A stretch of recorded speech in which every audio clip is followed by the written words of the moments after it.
10 দিন বাদেই মাঠে গড়ানোর কথা 2026 আইসিসি টি-20 বিশ্বকাপ। তবে এই বিশ্বকাপ নিয়ে ইতোমধ্যেই জল ঘোলা হয়েছে অনেক। তৃতীয় সর্বোচ্চ দর্শক থাকার পরেও বাংলাদেশ অংশ নিচ্ছে না এবারের টি-20 বিশ্বকাপে।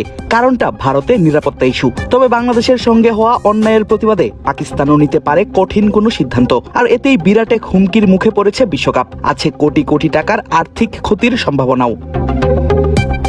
দুদিন আগেই পাকিস্তানের প্রধানমন্ত্রী শেহবাজ শরীফের সঙ্গে বিশ্বকাপ নিয়ে আলোচনা সেরেছেন দেশটির ক্রিকেট বোর্ডের সভাপতি মহসিন নাকভি। তবে সেই আলোচনায় চূড়ান্ত ফল এখনো না আসলেও তাদের সিদ্ধান্ত জানা যাবে শুক্র কিংবা সোমবার। তবে পাকিস্তানি একাধিক মিডিয়ায় খবর, পুরো বিশ্বকাপ বয়কট না করতে পারলেও পাকিস্তান বয়কট করতে পারে ভারতের বিপক্ষের ম্যাচটা। এবারের টি-20 বিশ্বকাপেও ভারত পাকিস্তান রয়েছে একই গ্রুপে। সূচি অনুযায়ী আগামী 15 ফেব্রুয়ারি শ্রীলঙ্কার মাঠে গড়ানোর কথা এই দুই চিরপ্রতিদ্বন্দ্বী দেশের মধ্যকার ম্যাচ। তবে সেই ম্যাচ নিয়ে এখনো রয়েছে শঙ্কা। পুরো ক্রিকেট দর্শকদের অপেক্ষা এই ম্যাচকে ঘিরে। আর তাই পাকিস্তান যদি বয়কট করে ভারতের বিপক্ষের ম্যাচ, তবে আইসিসি এবং সম্প্রচারকারীদের পড়তে হবে বেশ বিপাকে।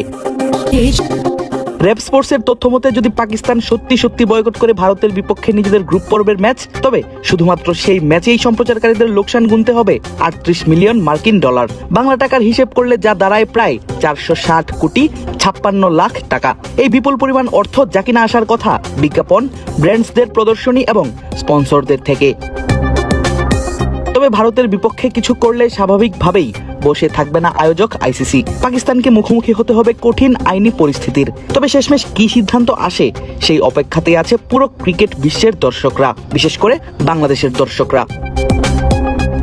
পাকিস্তানি সাংবাদিকদের মতে পুরো বিশ্বকাপ বয়কটের সিদ্ধান্ত ছাড়াও আরো 3টি সিদ্ধান্ত বিবেচনা করছে পাকিস্তান ক্রিকেট বোর্ড। যার প্রথমটি, বাংলাদেশের সঙ্গে হওয়া অবিচারের প্রতিবাদে পাকিস্তানি ক্রিকেটাররা নামতে পারেন হাতে কালো আর্মব্যান্ড পরে, অথবা প্রতিটি ম্যাচ জয় পাক ক্রিকেটাররা উৎসর্গ করতে পারে বাংলাদেশের দর্শকদের। তবে সবথেকে গুরুত্বপূর্ণ যেই পয়েন্ট নিয়ে এবার আলোচনা তুঙ্গে, সেটি হলো ভারতের ম্যাচ বয়কট করতে পারে শান মাসুদ, শাহিন আফ্রিদি, সাইমা ইব্রা।